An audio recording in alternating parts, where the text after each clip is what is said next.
Olá, meus queridos e queridas, estamos aqui mais um episódio do nosso Pod Criminal 1, né? Para quem nos segue, então escreve aqui no link. Estamos eu, Simone Savazone, minha amada amiga Andressa Henriques, e tenho a honra aqui de estar com um ex-aluno meu, mas que eu sempre tive maior admiração por toda a sua atuação, que é o Bruno Caram. E aqui tratando de um tema hoje que me realmente deixa extremamente empolgada, ao mesmo tempo emocionada, ao mesmo tempo sentida. Enfim, acho que é uma mistura de sensações. Então, eu relato aqui um pouco da minha angústia e que quando estava dando aula para o Bruno, fui procurada por ele para pôr mais uma angústia dentro de mim. Eu falei, não, pelo amor de Deus, Bruno. Não faça isso com uma Hellis professora ao final da aula, né? Mas realmente tudo que o Bruno me falou naquele dia me marcou demais. Eu sempre me preocupei. Então o tema desse pod hoje é uma visão, um necessário olhar para o egresso prisional. Né? Então, o egresso é tudo. Egresso não é necessariamente prisional, o egresso, né? A gente é tudo aquilo que está fora, que sai. Né? Eu tenho o egresso dentro da educação, eu tenho o egresso em vários outros lugares. E tem o egresso da saúde, e aí ele trouxe a ideia, ele já é formado e mestrado, concluindo o seu doutorado em assistência social, o que tem muito a ver com o direito, e eu sempre falei da interdisciplinariedade. Então, quando ele me procurou, eu falando sobre o necessário olhar do egresso prisional, eu realmente falei, puxa, tem alguém que pensa como eu, né? Ou que tem esses devaneios. E que resolveu, eu estava aqui minutos antes conversando com o Bruno, e que resolveu falar de uma questão tão pesada. Então, às vezes não é um podcast tão legal, em que a gente podia estar falando de gratidão, fé e coisas que realmente são também boas de se falar. Mas que nós resolvemos falar em uma ferida da sociedade. Então, se eu pudesse dizer que essa é uma ferida que ninguém quer mexer, aquela que a gente fala, deixa morrer. Se você falar, eu não quero mexer nessa dor, deixa essa dor pra lá, né? Então, essa é uma dor que sempre me pegou e eu não quero deixar pra lá. Então, acho que o Bruno, são pessoas jovens como ele, que trabalham na área, então muito legal, porque ele vai contar um pouquinho da atuação dele, né, de onde nasceu, e aí eu pude apresentar ele para a Andressa, e tivemos a oportunidade no trabalho de conclusão, e ele contar um pouquinho da história da atuação interdisciplinar, o porquê que ele escolheu a área criminal, onde ele atuou, e as ideias que ele teve. Tudo isso para a gente mostrar que o direito penal, principalmente o direito penal que trata do preso, que trata do condenado, que trata do reeducando, ele precisa entender que esse reeducando vai voltar à sociedade. E quando ele voltar à sociedade, nós temos que entender, como eu sempre ressaltei, que nós precisamos ter um olhar e uma visão mais humanística. Né? Não é um humanitarismo que estamos, pelo menos que eu defendo, mas é uma visão de olhar esta pessoa, porque ela vai necessariamente estar conosco em algum momento. Seja como nosso funcionário, seja como nosso colega, seja ali como nosso chefe, de alguma maneira ele estará conosco ao convívio e temos que nos preocupar. Vários olhares são lançados, várias pessoas, né, vários pensadores do direito falam sobre isso. Cada um olha um lado, cada um defende sua ideia, a necessidade de colocá-los dentro da escola, deles voltarem a estudar, de dar vagas garantidas aos presos, aos egressos, vagas garantidas de emprego aos egressos, né, como se fosse uma cota, um dever da sociedade, em transmitir para eles a necessária socialização, da não ressocialização, porque eles nunca foram socializados. E o Bruno trouxe um olhar muito legal. Então, essa oportunidade que a gente queria discutir e que eu e a Andressa fizemos questão que você tivesse aqui. Passo a palavra para a Andressa.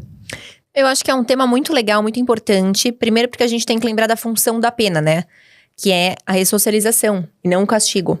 Então, quando a gente foca na ressocialização, a gente tem que pensar que a pessoa, como a Simone disse, ela não existe pena de morte, não existe prisão perpétua. Então, em algum momento, ela vai voltar ao convívio na sociedade. E como que ela vai voltar? Sem oportunidade, sem recurso, sem trabalho, sem estudo, tanto lá dentro como aqui fora, oportunidades aqui fora também, ela vai reincidir. Porque ela não vai ter outra saída, né? Então, eu vou pedir pro Bruno falar um pouquinho da trajetória dele profissional antes de iniciar as perguntas, Porque acho que senão as pessoas não vão conhecer Bruno Caran, né? Bruno Caran. Contar um pouquinho aí dessa história, Bruno, e da necessidade de falar um pouquinho sobre as pessoas regressas do sistema prisional. Pode falar do seu livro também. Um livro que ele escreveu extremamente interessante, focado mais no estado de São Paulo. Mas vamos lá. Que deve aparecer aqui, porque eu esqueci de trazer ele, então... A gente vai colocar. Gente, primeiramente, boa noite. Obrigado pelo convite e tudo mais. Nem preciso falar que eu tô um pouco nervoso, bastante nervoso, toda essa situação. Mas quem que eu sou? Então, eu sou Bruno Caran, eu sou assistente social. Eu me formei na Unifesp há muito tempo atrás. E desde que eu estava na minha primeira graduação no serviço social, eu sempre vim com essa temática de egresso prisional. Eu via que várias pessoas pesquisavam de prisão, em questões assim, mas eu nunca tinha falado, e a pessoa sai da prisão? E quando sai da prisão? Então, passei minha graduação e um mestrado falando sobre isso, em especial o mestrado na PUC São Paulo, falando sobre egresso prisional em situação de rua. E fiquei um bom tempo sem querer ir pro doutorado, assim. Falei, acho que eu já enxuguei, escrevi mais de 400 páginas, já tá bom, já tá tal situação. E isso quando eu terminei em 2015. Mas aí comecei a ver várias questões, várias outras pessoas começavam às vezes me ligar, falar, Bruno, e a multa penal?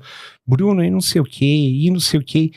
Eu comecei a ver, falei, acho que ainda falta mais uma questão para pesquisar. Aí eu voltei para o doutorado, que eu estou fazendo na PUC, e eu já tinha em plano que quando eu começar primeiro o direito, e depois fazer o doutorado ao mesmo tempo para tentar ter algumas respostas que eu não estava conseguindo no curso de serviço social. Por mais que tem professores maravilhosos, pessoas fantásticas, mas toda vez que eu falava de multa, entre outras coisas, eu falava, mas você tá mentindo, não pode, é impossível isso existir e tudo mais. Né? Então, por isso que meu livro chama Precisamos Falar sobre Egresso Prisional em Situação de Rua, porque, é um tema que pouca pessoa fala. A maioria das pesquisas acadêmicas, você vê, se você for no site Banco de Teses Brasil, tem mais de 2.000 teses sobre prisão. E egresso prisional tem menos de 100. Então, assim, egresso prisional em situação de rua... Muito menos em situação de rua. Só tem, infelizmente, a minha, assim. Então, são N questões que eu vi, que eu falei, não, é isso, assim. Essa ferida não pode fechar, Bruno, pelo amor de Deus. Eu peço que vozes se acalem. Você chame mais pessoas para falar disso com você, nunca se calar, por favor. E só fala, olha esse link que você fez, que coisa brilhante, né? Eu começo minha tese de doutorado pedindo desculpas de estar tratando só do topo da pirâmide, que já é o egresso, que já é aquele que está no cárcere. E peço desculpa aos assistentes sociais, e psicólogos, e pedagogos, e sociólogos, e todos aqueles que teriam que trabalhar na base da pirâmide, porque isso eu não tive conhecimento, né? Eu não tive a nobreza de estudar isso antes. Mas sabendo que eles poderiam ter evitado, ou se houvesse uma base de assistência social, né, Bruno? Poderia se evitar que chegasse ao fim.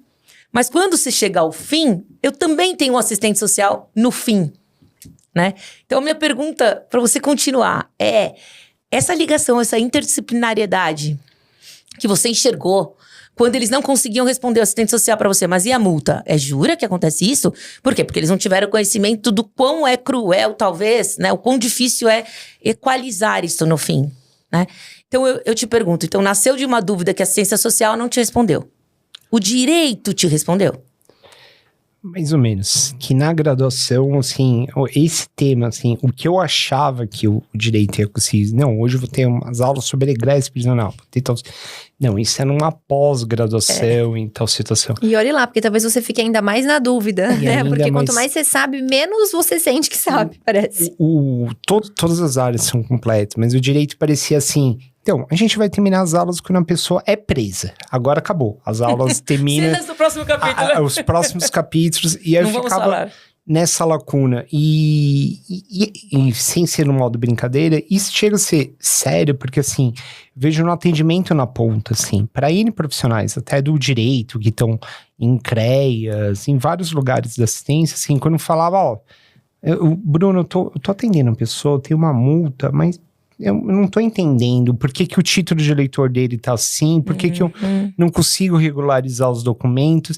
Então, assim, ficava naquele limbo, assim. Então, são vários profissionais, porque poucas pessoas vão falar sobre isso, assim, todas as atualizações. Esse tema não é interessante, assim, não é interessante. Você não vê em nenhum lugar falando sobre isso, essa temática, assim, no máximo vou falar de prisão, população de rua, mas egresso prisional parece que não era para existir, assim. Até eu brinco, o Gustavo Junqueira, eu vejo ele várias vezes falando assim, ele não era para existir, ele não era para ele sair da prisão. Ninguém estava imaginando que ele sobrevivesse esse mundo pós-prisão.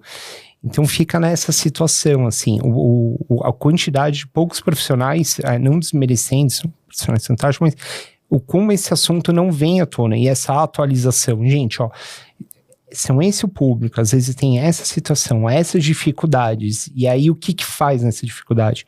Tanto que um dos meus vários empregos, a Unesco me contratou para fazer uma cartilha para egresso prisional, para falar os caminhos, as etapas, como que faz. Para que o egresso receba essa cartilha? Isso. A Unesco? A Unesco, junto com a Secretaria de Direitos Humanos, a intenção é que já no alvará de soltura, ele receba. ou tem um QR Code no alvará, né? Ou tem essa orientação. E são coisas básicas, assim. Eu já participei de audiência, por exemplo, indo um pouquinho mais para trás, que um defensor público não estava presente, ele estava online, e aí o juiz falou, declara o regime aberto. Aí ele, mas eu tô preso? Aí ninguém queria explicar para a pessoa, tipo assim, em uma etapa, até quando ele sai da prisão, assim. Mas e aí, o que eu tenho que fazer? Não, ó, você assinou aqui, você tem que assinar fora. Ah, tá. Então, assim, nada. Pós-guia de soltura, pós-alvará de soltura. Pós-alvará de soltura, então... Baixa na captura, eles não sabem. Não, todas essas questões, assim, e N situações, assim, é impressionante, assim. As lacunas que tem. Por mais que eu sempre gosto de falar de egresso prisional, mas não tem como falar da prisão. A gente tem no Brasil, então, normalmente as pessoas é preso. Regime fechado, semiaberto e o aberto. Para que serve o semiaberto? Tipo, na prática, é uma prisão com janelas maiores? Não, na prática mesmo, só para ele ter direito à saidinha depois de progredido. E olha lá ainda, olha né? Que não for. Porque, tipo, estamos negociando. Regime semiaberto, para mim, é para você ver todas essas questões. Tem que ter um plano de saída. Tem que ter, tipo, como se fosse... Não ser um garoto metódico que sou, assim, mas todos os documentos, ter todas as etapas, ter todas as questões. Afinal, você prendeu a pessoa. Então, tipo, a prisão é isso. Eu tiro 8 anos da vida de uma pessoa. Tipo assim, 8 anos da vida de qualquer um de vocês. Uhum. É milhares de coisas, assim. Andressa tava no colegial há 8 anos atrás, exato. assim. Com certeza, eu tinha 20 aninhos. Eu sei, não vamos falar sobre isso. Eu tava na faculdade, tá? Por favor. Ah, vá. Então, tipo, você tirou 8 anos. Então, pra que você tirou esse 8 anos? E aí, você preparou como essa pessoa, assim? Então, são N questões, assim, que vê essas lacunas, assim. E o que a gente fala é coisa idiota, básica. Tô falando assim, a pessoa foi presa. Ela cumpriu a pena. Não tô falando, não, estou falando uma pessoa que cumpriu a pena. E o que você faz para ela pós-cumprimento dessa pena? Então, são esses pontos, assim. E eu já passando, parece uma coisa pequena, mas assim, o Brasil é a 3ª maior população carcerária do mundo. São Paulo é a maior população carcerária do Brasil. Então, hoje em São Paulo, tem 200 mil pessoas presas e sai por ano 100 mil pessoas da prisão. Um regime aberto ou liberdade condicional. Então, assim, não é um público insignificante. Pelo contrário. Pelo contrário. E, tipo, quando você vê, assim, indo na questão de documentos e tudo mais, quantas pessoas não conseguem o título de eleitor porque ainda não conseguiu a extinção de punibilidade? Por conta da multa, né? Por causa da multa. E eu sou louco do SIC, de Lei do Acesso à Informação, fazendo perguntas e tudo mais. Eu perguntei pro TRE, quantas pessoas no Brasil não conseguiram votar na última eleição? Olha a pergunta. Quantas pessoas no Brasil, te faço não conseguiram... Brasil, vamos falar em São Paulo, que a gente tá com números fáceis. Não conseguiram votar, tendo direito a votar, a ter o documento de eleitor, porque já cumpriu sua pena com o Estado. Responde pra mim, Bruno. De acordo com o TRE, 1% da população brasileira. E 1% da população brasileira foi o que decidiu a eleição passada. Exato. Uhum. Então, assim, 1%... Eu não tô falando de voto, mas a gente tá num clima de eleição. Mas, tipo... É impressionante. Estou falando de várias pessoas que elas cumpriram a pena, mas ainda falta uma questão, assim.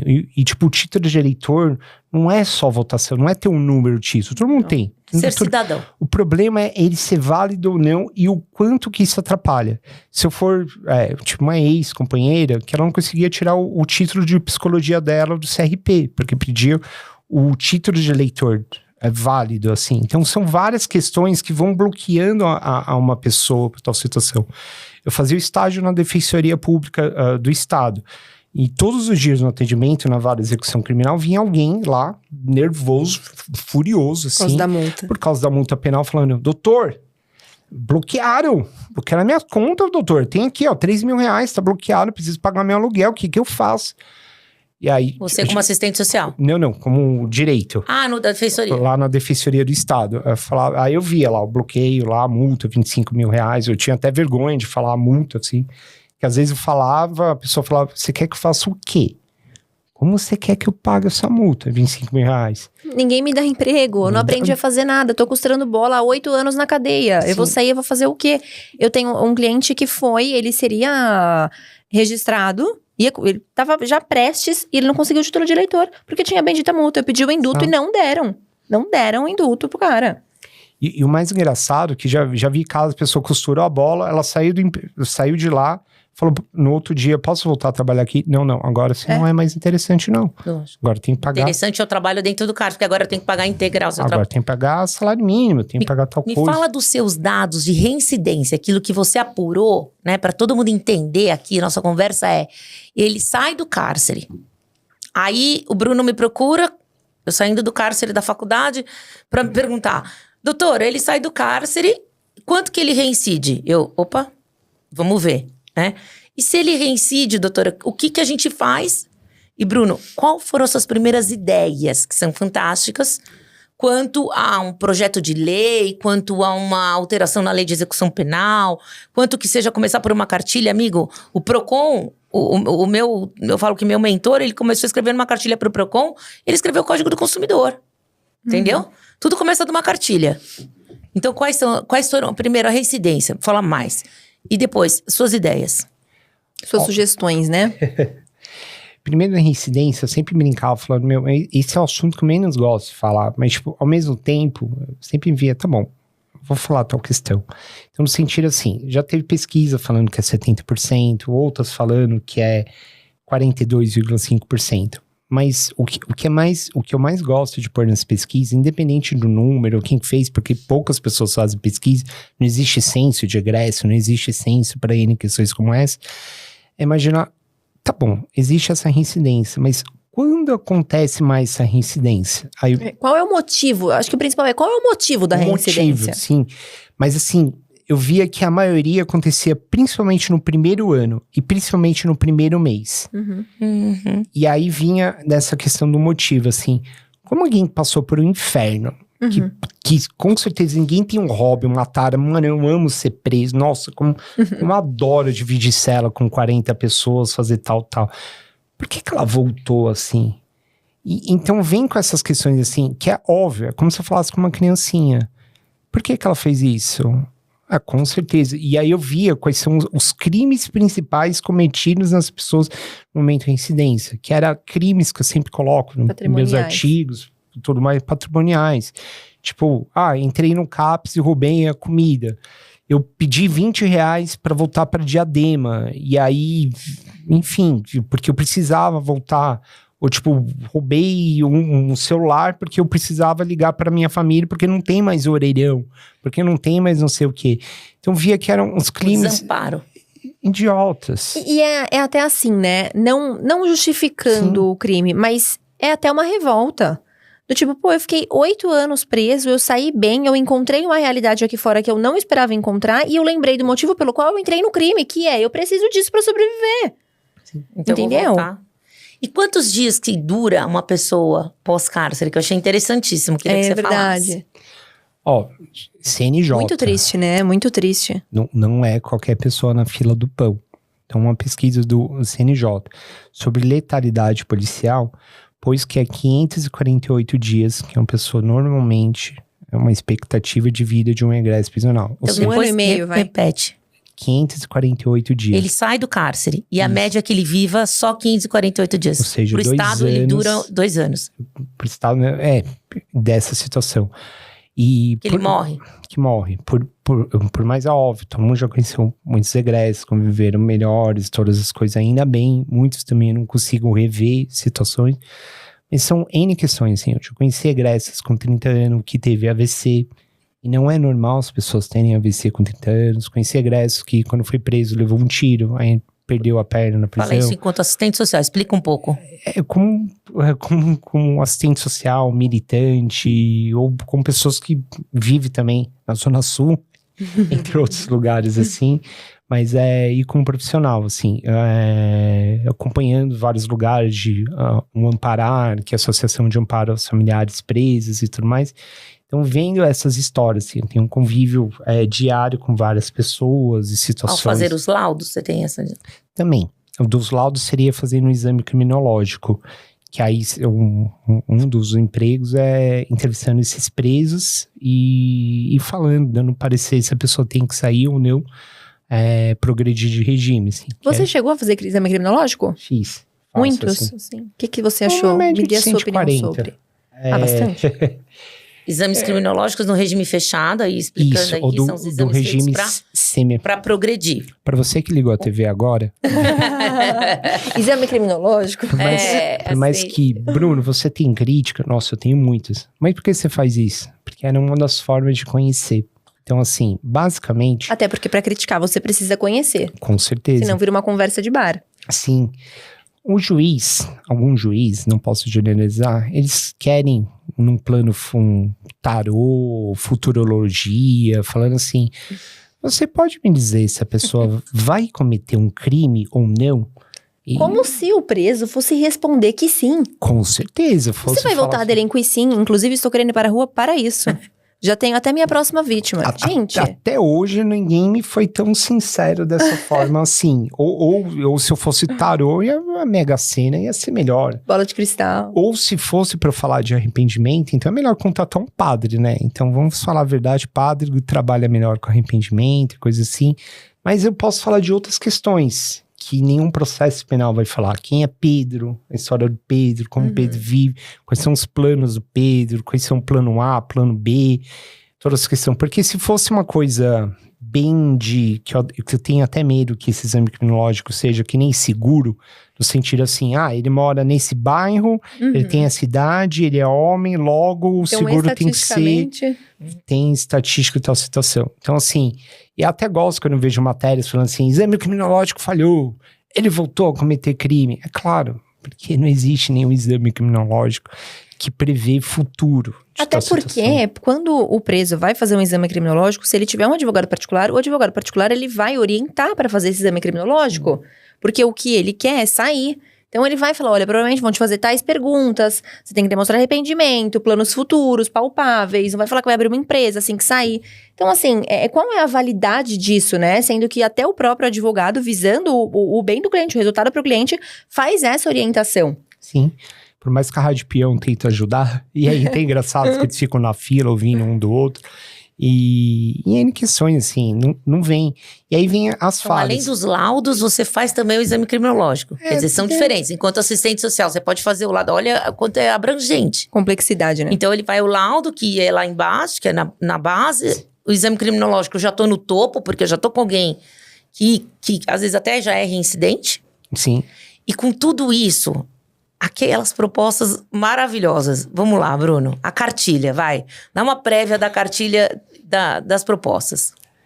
Não, mas a cartilha mesmo é orientando os caminhos. Não, sim, o caminho. Mas assim, as propostas de um egresso. A gente quer saber das suas propostas. Aí já não era cartilha, aí é mais o doutorado mesmo. Do seu doutorado. Assim, Então, a cartilha eu tinha que ser bem quebra o ineditismo aqui, só não tem problema. Então, o doutorado não é um autoplágio, mas é uma atualização. Assim, eu tento ver, 10 anos depois, como se fosse as várias situações que acontecem.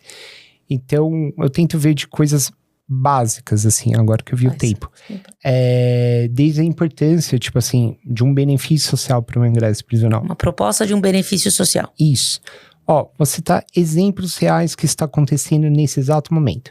Não tem um programa pé de meia? Pé de meia, por que o pé de meia? Os estudantes, quando terminaram o colegial, quanto que é importante para ter... É a mesma questão do ingresso. Mesma questão de um ingresso. Se eu vejo se a reincidência criminal acontece principalmente nesse primeiro ano, nesse primeiro mês, eu tenho um ingresso... crimes patrimoniais? Os crimes patrimoniais, então eu vejo assim, a importância da pessoa sair da prisão já com cartão ativo. Com benefício. Eles não saem nem com RG. Isso ele fala numa cartilha, tudo bem, os documentos, então, assim, isso vão ter que provar. Imagine com um cartão, o preso ele sai, primeiro que ele não lembra o número do RG, ele só lembra a matrícula. Segundo que o documento dele, sabe lá Deus onde foi parar, muito menos o título de eleitor, então... Por isso que o semiaberto tem que ter alguma função. Exato. Ou alguma coisa penal, assim, você é obrigado a fazer essa questão. Existem estados que eles saem com todos os documentos. E aí, a saída temporária é pra isso também. É pra ele organizar a vida dele. Então, a primeira saída temporária... Vários clientes meus fazem isso eu posso falar. Sim. Você sai numa primeira saída temporária sem documento, no dia seguinte o cara tá no poupa-tempo. Com medo de ser preso de novo. Mas ele tá no poupa-tempo pra fazer o RG dele. Ele tá com um agendamento. Entendeu? Então, a saída temporária justamente é pra isso. É pra você voltar com a documentação, procurar um emprego, restituir os laços familiares com filhos que às vezes faz anos que não vê. É a importância disso, entendeu? Sim. Mas vamos ao benefício aí, que eu quero saber desse benefício. Então, o preso sairia do sistema, regime aberto, ou aberto não, né? Na verdade, cumprindo pena, porque o aberto ele teria que trabalhar e recolher-se na casa. Como em São Paulo, a maioria cumpria pena, um regime aberto no próprio domicílio, então seria nessa questão ou na saída totalmente. Porque muitas pessoas não iam falar, por que não tenta o Bolsa Família? Tá bom, mas alguém sabe quanto tempo demora para agendar o CAD único para você tentar ir no CRAS? E depois os 6 meses para ter uma resposta? Então assim, o artigo 25 da LEP fala, logicamente, o Estado tem o dever de cumprir por 2 meses essa questão. Nesses 2 meses eles conseguem. Então, assim, o benefício, tipo assim, é como se falasse assim, por que você gasta tanto dinheiro com a pessoa que está na prisão, uma média de R$1.600, R$2.000 por mês, e quando ela sai da prisão você não faz nenhum investimento? Então, assim, essas coisas não fazem sentido. Se eu trato uma pessoa que tem tuberculose, o Estado gasta muito dinheiro com aquele remédio, com todo aquele coquetel. Então, fornecer uma cesta básica é o mínimo. Durante um tempo era isso, né? Porque, essa questão... o remédio vai sugar todo o seu corpo. Você precisa se alimentar bem. Então, esse 1 ano seria para essa questão, assim. Não, eu sei que eu até brinquei com aquelas matérias. Doutorando quer dar benefício para preso, quer fazer não sei o quê. Pode parecer, mas é uma conta matemática, assim. A maioria das pessoas sai da prisão, e elas vão um dia sair da prisão, seja 40 anos ou não, mas elas vão sair da prisão, elas têm que ter um mínimo. Todo mundo, para tentar qualquer coisa, precisa ter um fundo de consumo. Para eu tentar um emprego, eu preciso ter o dinheiro para ir para o emprego, para eu tentar fazer tal questão. Então, é o mínimo necessário. Então, não existe nada para egresso prisional. Existe programa, por exemplo, a KF, que é uma Central de Atenção Amparo ao Egresso Prisional. Mas de acordo com a Lei de Acesso à Informação, ela tem R$70 por mês para gastar. 70 com cada preso? R$78 com cada egresso de atendimento. Ou seja, o Estado gasta mais com o exame criminológico, que é futurologia, do que com a ressocialização. E com a tornozeleira eletrônica, então? E com a tornozeleira eletrônica... Muito mais do que uma cesta básica ou R$70. E essa sua proposta de esse benefício imediato, um pé de meia, vamos pôr, que fosse um fundo de custo, um fundo de reserva, por um tempo determinado e ele sabendo que vai acabar. Sim. Você vai receber isso por um tempo. Como seguro-desemprego. É como o seguro-desemprego. Exatamente. Ou vendo, assim, esses benefícios que já existem. Seguro-desemprego para, tipo, quem não trabalha consegue pegar o ônibus. O auxílio-desemprego. Então, por que para egresso não? Por que para egresso? Guarda não paga transporte. Por que para egresso também não pode? A pessoa tem que se humilhar. Então, esse daqui, um auxílio para um benefício social para egresso prisional, é por isso. É por 1 ano. Tem os seus critérios. A pessoa, é óbvio, se reincidir, entre outras questões assim. Mas assim, você tem alguns crivos, então, na proposta, na ideia? Tem que ter umas certas questões. Eu sei que é um dinheiro grande, mas assim, é bem menos do que o Estado gastaria. Se ele tivesse preso, né? Se ele tivesse preso, falar, se você gastou tanto, só mais 1 aninho, né? Afinal, para acontecer a ressocialização de fato, E a gente vê, Pra dar assim, oportunidade. é uma oportunidade para fazer o básico, porque, tipo, a pessoa tem dificuldade por sem emprego, tem dificuldade para ir em questões, assim, e vem com as questões. Por exemplo, a Elise Matsunaga, ó, que é um caso conhecido, coisa assim, ela era Uber. Ela tinha uma outra avaliação boa. Aí descobriram que ela estava usando o nome de solteira, aí a Uber demitiu ela. E tinha várias pessoas que foram Tá sendo processada por entrevistadas, falso. que pegaram o Uber com ela, e as pessoas falavam, eu preferia pegar o Uber com ela do que com um homem. Mas, Porque ela passava essa E olha segurança. isso, ela precisou falsificar um RG pra conseguir um emprego. E ela tá sendo processada por um crime de falso, que é um crime contra a fé pública, né, gente? E esse crime dá uma pena de 6 anos. Então, quer dizer, o Pode fato ser de não presa dar o ainda. RG, de não dar esse documento, que eu acho que é até básico, porque existem vários programas, tem vários estados que dão esse kit de documento, né, Anderson? Na saída, eles já vão preparando o egresso. São Paulo, talvez um caso mais dificultoso diante da quantidade de presos, mas eu não posso generalizar Brasil, Sim. porque eu conheço N estados de verdade que dão ao preso, ó, tá aqui sua carteira de trabalho, tá aqui seu RG, te dão essa coisa. Mas com carteira de trabalho e RG, tendo o passado que ele tem, sendo alguém de maus antecedentes, porque a gente puxa a ficha criminal, não tendo reabilitado, alguém vai dar emprego? Então, passado o fato da documentação, eu falo, Bruno, eu lembro quando ele me procurou, documentação, pula, vamos. Pula que eu acho que isso a gente consegue. Mas e aí, nós vamos fazer isso em virtude de quê? LOAS, Bruno? Tipo, LOAS que eu tô dizendo. Sim. É um benefício assistencial? Porque previdenciário ele não é. Aí eu vou entrar pro assistencialismo. Eu falei pra ele, você vai sofrer crítica. Você vai tomar bronca, né? Tudo bem, a gente tá qualquer preparado, forma, Bruna. você vai tomar. A gente escolheu isso, a ferida aberta. A gente escolheu a ferida aberta. A gente escolheu cuidar de pessoas que ninguém quer cuidar. Que pode ser 1%, 2% da população, não me importa. Mas que pode ser amanhã 4%, pode ser um de nós. Então, assim, o que importa é isso. E esse benefício seu, você... nos cálculos, o que justifica, se não for um cálculo mais humanitário? O que te justificaria? Dar ao preso, conceder ao preso esse cartão? Assim que ele sair, eu te dou 600 reais por mês, se vira. Você tem 1 ano pra se virar. E antes, se você for registrado antes de 1 ano, o que você prevê? O que justifica que são pessoas. São pessoas vivas, que às vezes nem tão vivas, que infelizmente a expectativa de vida é maior do que numa guerra, entende? Que coisas assim. E são pessoas que foram presas, então passaram pela curatela do Estado. Então o Estado que tem essa curatela dessa pessoa, ele Tem responsabilidade. por essa curatela. Tanto que eu até falo, onde que vai sair essa verba? Eu falei, esse não é o Bruno que vai falar sobre isso. O Bruno tem que mostrar onde que é a necessidade, quanto que gastaria, como que é a forma e tudo mais. Se vai sair pela SAP, que a SAP é bem Secretaria de riquinha, Administração Penitenciária. ou se é pela assistência, não importa de onde que Se o fundo é da União, se o fundo é do Estado, se é um repasse.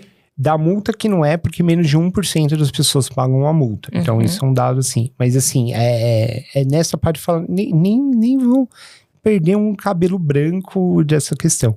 Só que assim, as pessoas saem. 100 mil pessoas estão saindo todo ano. O que fazemos com essas 100 mil pessoas? Não dá para falar, vá lá, sua família resolva isso. Que nem... O Estado não pode julgar na família ou naquele que ficou detento, que não teve a oportunidade de trabalhar, às vezes. Sim. Essa responsabilidade.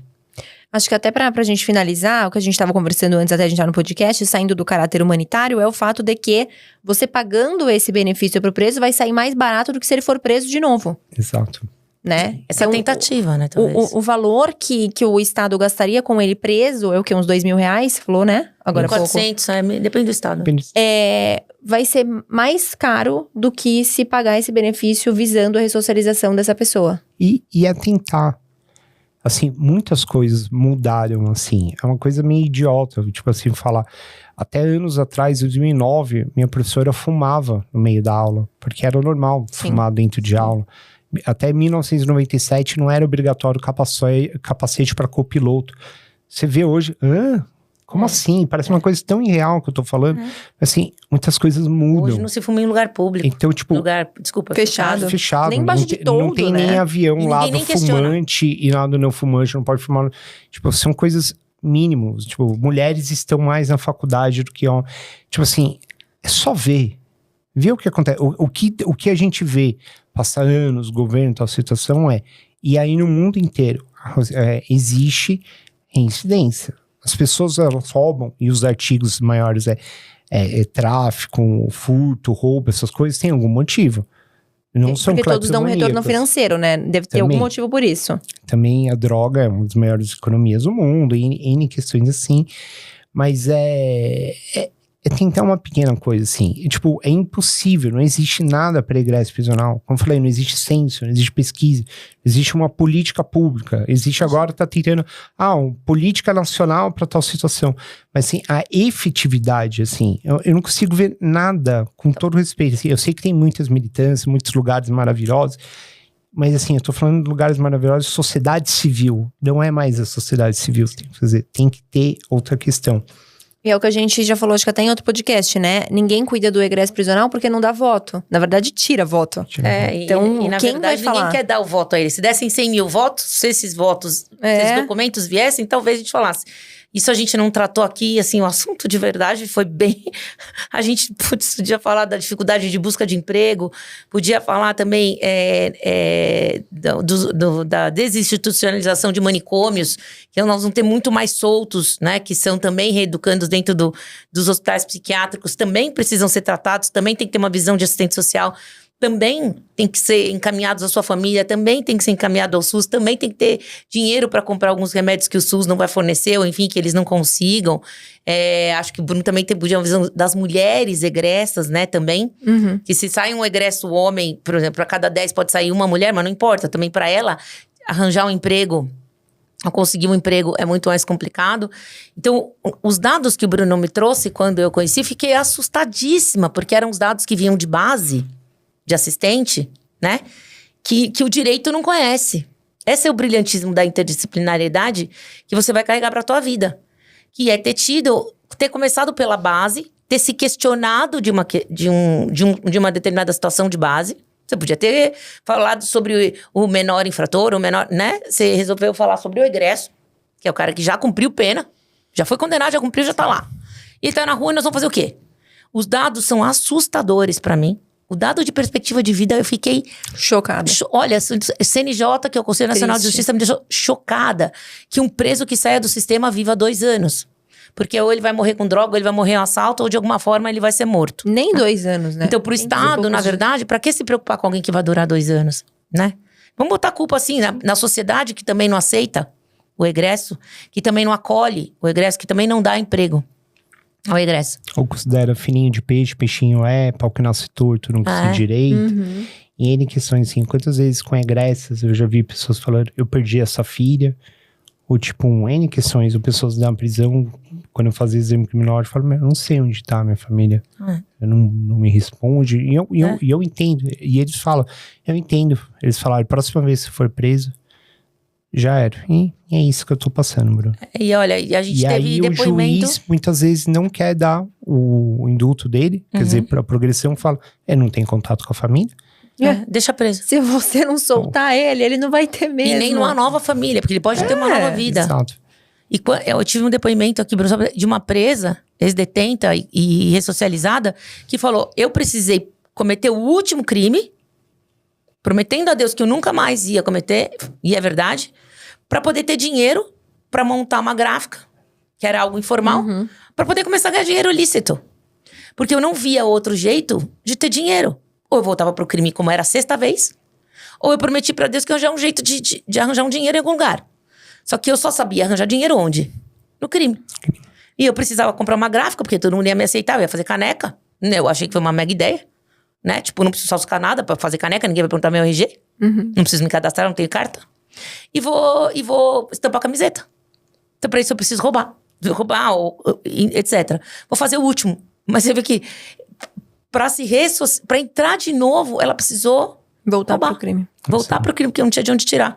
Então, essa ideia que eu falei pra você, nós vamos levar isso pra frente, Bruno. Nós vamos levar isso pra projeto de lei, nós vamos ver lá, podemos ser massacrados, deturpados e extirpados da sociedade. Inclusive nesse vídeo. Não, mas isso não, a gente consegue passar porque pessoas que assistem têm ideia da nossa visão mais humanitária, né? que você nunca desista disso. Mas nunca se cale. Nunca fale, acho que agora eu já explorei tudo e esgotei. Você nunca vai esgotar. Porque você nunca vai encontrar um país perfeito quanto essa política. E o Brasil está muito longe de ser um país perfeito. Ele é o maior quinto país, acho que o quinto maior... Terceiro. Não, o terceiro em população prisional e o quinto maior de habitantes do mundo. E o Brasil tem um dos maiores índices de reincidência. E aí ninguém olha lá, aponta e pergunta, bom, peraí, por que tanta reincidência?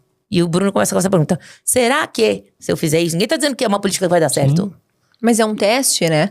Muitas coisas dão certo porque tentaram, afinal. E também ele, como assistente, tem uma visão de quantas pessoas dariam certo. A sociedade não acredita nas pessoas. Sim. A gente fala, vai cometer, é bandido. Já é determinista, assim, dessa forma. Então, assim, Perfeito.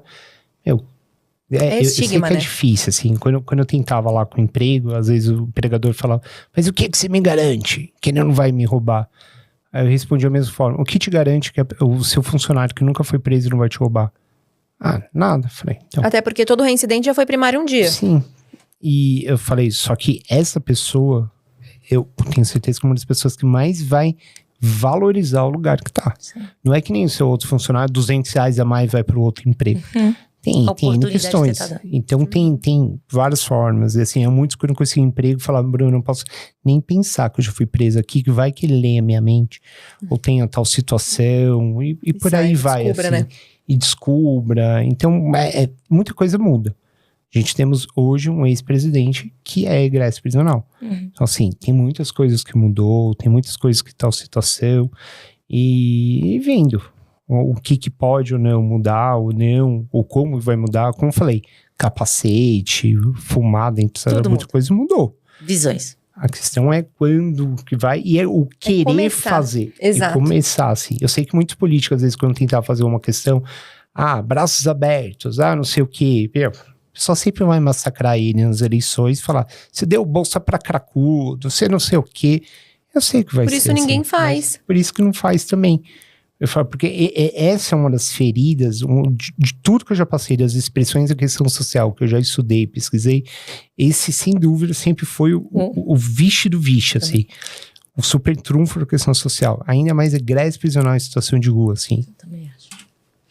Bom, gente, vamos encerrando por aqui. Eu agradeço, a minha cabeça vai longe. Bruno, eu agradeço a sua presença. Espero que a gente depois vá microfocando as visões, para que possamos um dia falar só da multa, como fica a extinção da punibilidade, para que a gente faça as pessoas que não são do direito, que escutam, se interessarem um pouquinho mais por esse ponto, seja porque já tem alguém na família assim, seja porque se interessa um pouco mais pelo lado da sociedade, seja porque acha que preso custa muito caro, então vamos fazer ele custar menos caro, por qualquer motivo, né? Então fica aqui, a gente vai deixar o link do livro que foi escrito, aí que eu tenho certeza que com muito carinho, o Bruno deve ter visto e revisto o livro muito mais do que o meu. Tá na Amazon. Tá na Amazon e vender livro. Vender livro não é o foco nunca de um podcast, porque vender livro, na verdade, a gente ia ficar aí caçando mosca, não vai gerar muito. Mas é vender a nossa ideia, né? É fazer com que as pessoas, vender, né? Mas é tentar fazer... Divulgar, propagar. E não perder nunca a nossa personalidade, a nossa essência e aquela nossa vontade de lutar. Mesmo que a luta seja pequena, ou mesmo que um dia a gente não vença sozinha essa luta, mas que a gente passe essa luta. Então eu te agradeço pela presença. Não se esqueçam de se inscrever no canal, de curtir o vídeo, de compartilhar. Todos os Instagrams vão... Like, não like. Vão estar aqui na legenda. Põe like, não like, põe o sininho. Não, não like não põe não. Guarda pra você o não like. Não, sempre tem muitos construtivos. E também põe o sininho, né, Andressa? Ativa o sininho para as notificações. Com maior frequência. No Instagram a gente tá colocando os cortes também dos conteúdos. Então tá bom. Obrigada, Bruno. Obrigado eu. Obrigada, pessoal. Até o próximo episódio.